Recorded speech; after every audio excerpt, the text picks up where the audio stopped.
آج کی یہ ویڈیو بہت اہم ہے کیونکہ آج سے پہلے میں نے اتنی اہم ویڈیو کبھی بھی نہیں بنائی، کیونکہ آج بھی اگر ہم اس طرف توجہ نہیں دیں گے تو ہماری جو ینگ جنریشن ہے وہ تباہی کے دانے پر ہے، وہ تباہ ہونے کے قریب ہے۔ منشیات کا استعمال ہمارے معاشرے کی جڑوں میں بہت بری طرح سے پھیل رہا ہے اور آج تقریباً ہر گھر کا کوئی فرد نشے کی بیماری کا شکار ہے جس کی وجہ سے پورا گھر افیکٹ ہوتا ہے۔ کینسر ایک ایسی بیماری ہے جس میں اگر کوئی بیمار ہوتا ہے تو وہ بیمار ہونے والا شخص ہی زیادہ تر افیکٹ ہوتا ہے یا اس دنیا سے چلا جاتا ہے، مگر نشے کی بیماری ایک ایسی بیماری ہے کہ جب کسی بھی گھر میں نشے کی بیماری آتی ہے تو پورا گھر تباہ ہو جاتا ہے، کیونکہ یہ ایک فیملی ڈیزیز ہے۔ اور اگر ہم اسٹیٹسٹکس کو دیکھیں، جس پہ کہ مس مصباح کچھ دیر میں جو کمنگ اسٹیٹسٹکس ہیں ان پہ بات بھی کریں گی اور ان کے بارے میں بتائیں گی، مگر اگر ہم اسٹیٹسٹکس کو دیکھیں تو اس سے یہ آئیڈیا ہوتا ہے کہ اگر معاملات ایسے ہی چلتے رہے تو اگلے 10 سالوں میں یہ بیماری ہر فرد کو ہو جائے گی، سوائے ان کے جن کے والدین پریونٹیو میئرز لیں گے۔ سو ہمیں بینگ پیرنٹ، بینگ سوسائٹی ممبر کچھ پریونٹیو میئرز لینے کی ضرورت ہے، کچھ روک تھام کا کام کرنے کی ضرورت ہے، کیونکہ وہ پریونٹیو میئرز لے کر ہی ہم سوسائٹی کو منشیات کے استعمال کی اس تباہی سے بچا سکتے ہیں۔ اور آج کی اس ویڈیو میں ہم آپ کو بتائیں گے کہ وہ کون سے پریونٹیو میئر ہیں، وہ کون سے پروٹیکٹیو میئرز ہیں جو بینگ پیرنٹس، بینگ سوسائٹی آپ لیں، تاکہ آپ اپنی ینگ جنریشن کو، اپنے آنے والی نسلوں کو اس منشیات کے استعمال کی اس تباہی سے بچا سکیں۔ سو مس مصباح سے جانتے ہیں کہ وہ کیا یعنی لیٹسٹ اسٹیٹسٹکس کیا ہیں کہ ہمارے ملک میں ابھی جو منشیات کا استعمال ہے وہ کتنے لوگوں کا ہے، کتنے لوگوں کی اموات ہو رہی ہے، اس کی جو اسپریڈنگ فریکوینسی ہے، کس تیزی سے وہ پھیل رہا ہے، وہ کیا ہے؟ جی سر، آپ نے بالکل صحیح کہا کہ نشے کا استعمال یا منشیات کا استعمال ہمارے معاشرے میں بہت تیزی سے بڑھ رہا ہے۔ United nation office on drugs and crime کی طرف سے کی جانے والی ایک ریسرچ سے یہ ثابت ہوا ہے کہ گزشتہ سال یعنی 2021 میں یا لیٹسٹ ریسرچز میں یہ دیکھا گیا ہے کہ پاکستان میں نشے کے استعمال یا منشیات کے استعمال کا جو ریشو ہے یا جو تعداد ہے لوگوں کی، وہ 7 ملین تک جا پہنچی ہے۔ اور اس میں ہم یہ بھی دیکھتے ہیں کہ 7 ملین جو لوگ ہیں، جو لوگ نشے کا استعمال کر رہے ہیں، ان کی جو عمریں ہیں 16 سے لے کر 64 سال تک کی ہیں، اور 7 ملین کی یہ جو ریشو ہے اس میں 4 ملین تک جو لوگ ہیں وہ کینابس یعنی چرس کا استعمال کرتے ہوئے نظر آتے ہیں، اور جو باقی 3 ملین ہیں وہ اوپیوئڈز، ہیروئن اور باقی دوسرے ڈرگس کا استعمال کرتے ہوئے نظر آتے ہیں۔ یہ بھی دیکھا جا رہا ہے کہ ایجوکیشنل انسٹیٹیوشنز اور یونیورسٹیز میں ڈرگس بہت آسانی سے فراہم ہے، جس کی وجہ سے اسٹوڈنٹس کے اندر ڈرگس استعمال کرنے کا رجحان جو ہے بہت تیزی سے بڑھ رہا ہے، اور وہ بہت تیزی سے اس طرف جا رہے ہیں، کیونکہ ان کا ایجوکیشنل اسٹریسز کی وجہ سے وہ اسٹریس کو مینیج نہیں کر پاتے تو وہ نشے کے استعمال کی طرف جا رہے ہیں۔ اس کے علاوہ ایک اور چیز دیکھی گئی ہے جو کہ پچھلے 2 یا 3 سال کے اگر ہم ریشو کو دیکھیں تو وہ یہ ہے کہ کرونا وائرس کی وجہ سے جو لاک ڈاؤن لگا ہے، وہ لاک ڈاؤن بہت بڑی وجہ بنا ہے لوگوں کے نشے کی طرف رغبت کا۔ تو اس سے یہ بھی ہمیں سمجھ آتا ہے کہ اکیلا پن یا لونلینس جو ہے وہ آپ کے پیارے کو کسی بھی پیارے کو نشے کی طرف لے کر جا سکتی ہے۔ اس کے علاوہ جو کچھ فیکٹرز ہیں جن کی وجہ سے نشے کا استعمال یا نشے کی طرف رغبت دیکھی گئی ہے نوجوانوں میں، وہ یہ ہے کہ تجسس بہت زیادہ ہوتا ہے۔ تجسس کی وجہ سے اس کو ٹیسٹ کرنے کے لیے یا اس کو چیک کرنے کے لیے بھی نوجوان نشے کا استعمال کرتے ہیں، اور کچھ جگہوں پر یہ بھی انڈیکیٹ کرتی ہیں ریسرچز کہ کچھ ذہنی مسائل کا سامنا کرتے ہوئے اور ان مسائل کو حل نہ کرتے ہوئے لوگ جو ہے نشے کا استعمال کرتے ہیں۔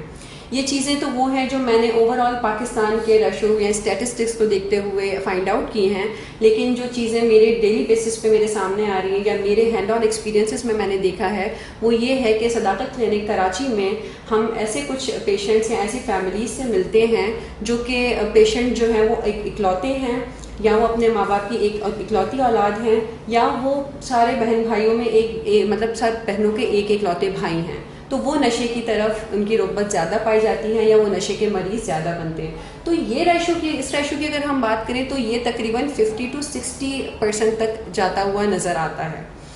اس کے علاوہ اگر ہم بات کریں کہ نشے کی بیماری یا نشے کے استعمال کی وجہ سے جو اموات ہوتی ہیں، تو وہ ریسنٹ ریسرچز سے یہ نظر آتا ہے کہ پاکستان میں گزشتہ سال سے یہ دیکھا گیا ہے کہ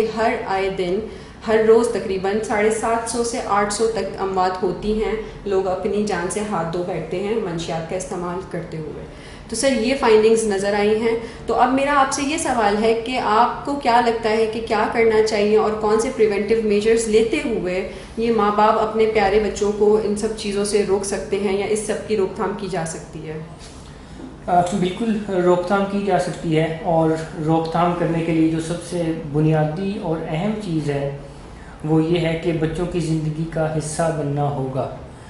جب تک والدین بچوں کی زندگی کا حصہ نہیں بنیں گے، ان کے بارے میں انفارمیشن نہیں حاصل کریں گے، ان کو بولنے کی اجازت نہیں دیں گے، ان کو شیئرنگ کرنا ان کے لیے کمفرٹیبل نہیں بنائیں گے کہ وہ بڑا کمفرٹیبلی آپ کے ساتھ شیئر کریں. یعنی والدین کو ان کا پیرنٹ بھی بننا ہوگا، اور کہیں نہ کہیں ان کا جو ڈیلنگ ہوگی وہ فرینڈلی ہوگی. جب والدین بچوں کی زندگی کا حصہ بنیں گے تو اس طرح سے وہ ان کو منشیات کے استعمال سے بچا سکتے ہیں. کیونکہ جب والدین بچوں کی زندگی کا حصہ بنتے ہیں تو وہ جانتے ہیں کہ وہ کن لوگوں میں بیٹھ رہے ہیں، کہاں جاتے ہیں، ان کی لائکس کیا ہیں، ان کی ڈس لائکس کیا ہیں، ان کے فرینڈز کون ہیں، اور کب ان کو سٹریسز آتے ہیں، کن وجوہات پر ان کو سٹریسز آتے ہیں. تو ان کو بہت آسانی سے ان چیزوں کی معلومات ہوگی. بٹ اگر والدین بس بچوں کی فیڈنگ کریں گے کہ وہ بس ان کی فیڈنگ کر رہے ہیں، تو اس سے والدین کو نہیں پتہ چل سکے گا کہ ان کی جو فرینڈ لسٹ ہے اس میں فرینڈ کی شکل میں کوئی اکامپلیسز یا اینیمی تو نہیں آ گیا ہے، کوئی ڈرگ پشر تو نہیں آ گیا ہے. کیونکہ یہ جو ڈرگ مافیا ہے یہ فرینڈ کی شکل میں آ کے بچوں کو ڈرگ انٹروڈیوس کرواتے ہیں، اور وہ بڑے پری پلانڈ ہوتے ہیں. اور بچے کیونکہ بچے ہوتے ہیں وہ والدین کی طرح سمجھدار نہیں ہوتے، دانشمند نہیں ہوتے کہ وہ اسیس کر سکیں کہ کیا یہ شخص جس طرح سے مجھے بات کر رہا ہے یا جو چیز مجھے انٹروڈیوس کروا رہا ہے یہ واقعی میرا فرینڈ ہے. تو بچے وہ نہیں کر سکتے. جب والدین ان کی زندگی کا حصہ ہوں گے، ان کی تمام ایکٹیویٹیز کے بارے میں جانیں گے، ان کے دوستوں کے بارے میں جانیں گے. والدین کو چاہیے کہ ان کے دوستوں سے لازمی کبھی نہ کبھی ملیں، ان کی فیملی سے بھی ملیں، ان کی فیملی کو کبھی اپنے گھر بلائیں، کبھی خود ان کے گھر جائیں تاکہ ان کے گھر کے ماحول کے بارے میں بھی جانیں. والدین جتنا زیادہ اپنے بچوں کی زندگی کا حصہ بنیں گے، اپنے آپ کو ان کی زندگی میں لے کر آئیں گے، اتنا زیادہ بچوں کی معلومات ملے گی. اور جتنی زیادہ والدین کے پاس بچوں کی معلومات ہوگی، وہ کہاں بیٹھتے ہیں، کن کے ساتھ بیٹھتے ہیں، کیا چیزیں انہیں تنگ کرتی ہیں، کیا چیزیں انہیں پریشان کرتی ہے، اتنا زیادہ وہ اپنے بچوں کو منشیات کے استعمال سے بچا سکیں گے. اس کے علاوہ جیسے آپ نے ایک بہت اہم بات کی کہ ہم یہاں صداقت کلینک میں نشے کی بیماری کا علاج کرتے ہیں، اور یہ ہمارے لیے ایک بڑی حیران کن بات ہوئی جب ہم نے اسٹیٹسٹکس کو دیکھا کہ ہمارے پاس جتنے بھی پیشنٹ آتے ہیں ان میں سے کوئی 50 to 60% پیشنٹس ایسے ہوتے ہیں جو کہ یا تو وہ والدین کی اکلوتی اولاد ہے یا وہ اکلوتا بھائی ہے، باقی جو ہیں وہ بہنیں ہیں. سو اس کے پیچھے جو بڑی وجہ یہ ہے کہ جب کوئی ایک اکلوتا ہوتا ہے تو ان کے بارے میں میرٹ کی دھجیاں اڑا دی جاتی ہیں، ان کے اوپر کوئی روک ٹوک بھی نہیں کی جاتی، ان کی فرمائشیں نہ مانگی جانے والی جو فرمائشیں ہیں وہ بھی پوری کر دی جاتی ہیں،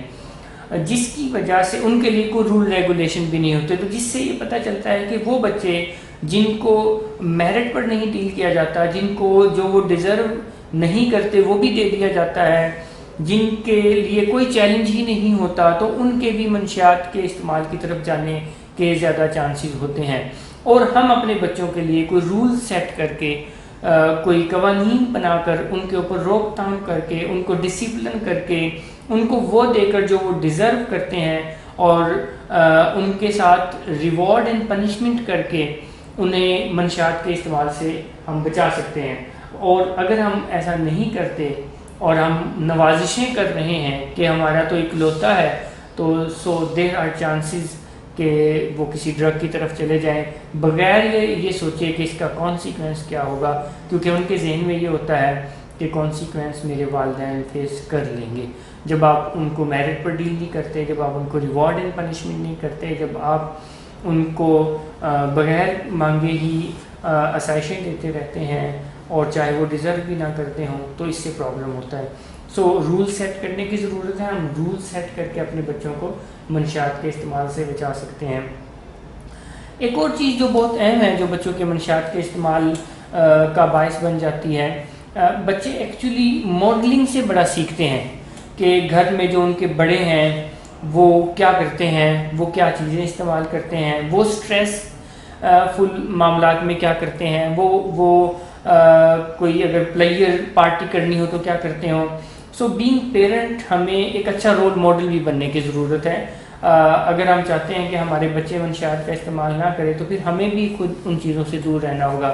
میں عموماً والدین میں یہ ایک غلطی دیکھتا ہوں کہ وہ خود اسموکنگ کرتے ہیں اور بچوں کو کہتے ہیں کہ بیٹا آپ نے نہیں کرنا. سو جو بچے ہوتے ہیں وہ لفظوں سے نہیں سیکھتے جتنا دیکھ کر سیکھتے ہیں. لفظ ان کے اوپر اتنا افیکٹ نہیں کرتے, یہ ہیومن نیچر میں ہے. سو ہم نے اپنے ایکشنز کو, اپنے رویوں کو, اپنی پرائرٹیز کو, اپنی چوائسیز کو ٹھیک کرنا ہے. جب ہم اپنی پرائرٹیز کو, اپنی چوائسیز کو اور اپنی ترجیحات کو ٹھیک کریں گے تو اس سے خود بخود ہم اپنے بچوں کو منشیات کے استعمال سے بچا سکتے ہیں. اور ایک اور چیز ہے جو بچوں کو منشیات کے استعمال سے بچانے کے لیے بہت ضروری ہے کرنا, کہ بچوں کو اویئرنیس دی جائے, ایجوکیشن دیا جائے, انہیں کانسیکوینسز کے بارے میں بتایا جائے کہ ہیروئن کیا ہے. چھپایا نہ جائے, ابھی یہ چیز چھپانے والی نہیں ہے اور نہ والدین کے چھپانے سے یہ چیز چھپے گی, کیونکہ اگر آج آپ نہیں بتائیں گے تو کل کو سوشل میڈیا یا فرینڈ ان کو کسی غلط طریقے سے بتا دیں گے جو کہ ان کی زندگی میں خرابی کا باعث بنے گے. تو بہتر یہ ہے, اور سائنس سے ہمیں یہ سیکھنے کو ملتا ہے کہ 10 سے 14 سال کی عمر میں اگر بچوں کو اویئرنیس دے دی جائے, اگر ان کو ایک ایک چیز کے بارے میں جو ہم چاہتے ہیں وہ نہ کریں بتا دیا جائے, تو اس سے ان بچوں کے 50% چانسز کم ہو جاتے ہیں کہ وہ اس طرح کی کوئی غلط چوائس کرے. سو یہ اس طرح کے کچھ میئرز اگر ہم لیں, اور اس کے ساتھ ساتھ ویسے ایک دو اور چیزیں ہیں کہ ان کی سائیکولوجیکل ہیلتھ کو آن چیک رکھیں, کیونکہ کچھ بچے due to some kind of psychological disorder drugs کی طرف چلے جاتے ہیں. تو ہمیں ان کی سائیکولوجیکل ہیلتھ ہے ان کو آن چیک رکھنا چاہیے کہ اگر کوئی بچہ ڈسٹرب نظر آتا ہے, کوئی بچہ سٹریس نظر آتا ہے, تو ہمیں ماہر نفسیات سے رجوع کرنا چاہیے, نہ کہ وہ بچہ کوئی سیلف میڈیکیٹ کرے اور ڈرگس لے لے. سو یہ کچھ میئرز لے کے کہ ہم اپنے بچوں کی زندگی کا حصہ بنیں, ان کے ساتھ ایکٹیویٹیز کریں, ان کے بارے میں زیادہ سے زیادہ جانیں, ان کو شیئرنگ کو ان کے لیے کمفرٹیبل بنائیں کہ وہ اوپنلی ہمارے ساتھ شیئر کر سکیں, نہ کہ ہم انہیں شٹ اپ کال دے دیں. اور